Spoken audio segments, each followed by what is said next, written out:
or testing staff and all of those who work in those environments will have more to say about all of that. But we're certainly very supportive. We've been working for some time on this notion of requiring people before they return home to have been tested. That doesn't necessarily mean that they wouldn't be allowed to come home.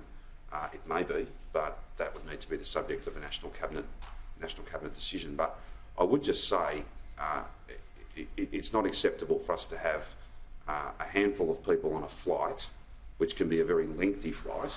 It's a pressurised environment, to have people that are positive without knowing it. We finish up with other passengers and cabin crew. When the cabin door gets open, everybody on the flight's got it. That's how widely infectious this is. And therefore, whilst we treat every return traveller as a potential positive, the assumption is they've got the virus. If we know that certain people have the virus, then we can take better care of them and we can better manage the risk to public health. So I look forward to that being on the agenda when we have our National Cabinet meeting and our COAG meeting up in Canberra in just a little over a week. Is home quarantine still on the agenda, or is that? I think the Prime Minister and other First Ministers have made it clear that there is not a consensus, there is not a view at the National Cabinet level that home quarantine is an appropriate response to the risk that we face at the moment. And therefore, having some novel approach in Victoria, which would almost certainly mean that other states were not comfortable with the arrangements and would therefore, for instance, close borders.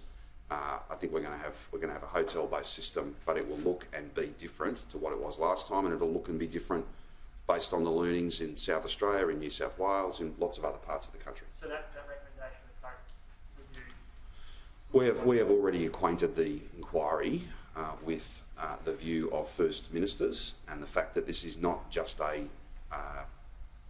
return travellers to Victoria system. It is a national system, and of course our national borders are not controlled by Victoria, they're controlled by the federal government, and they well know and understand that this is not just a decision for us to make, it's a decision that has to be nationally supported.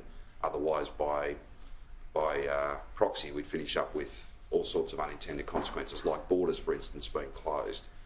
This is unique in some respects because the international situation is far worse than it was in March. If you look at the United States breaching 200,000 cases quite regularly, or settling in at that number's only set to grow. We know the maths of this.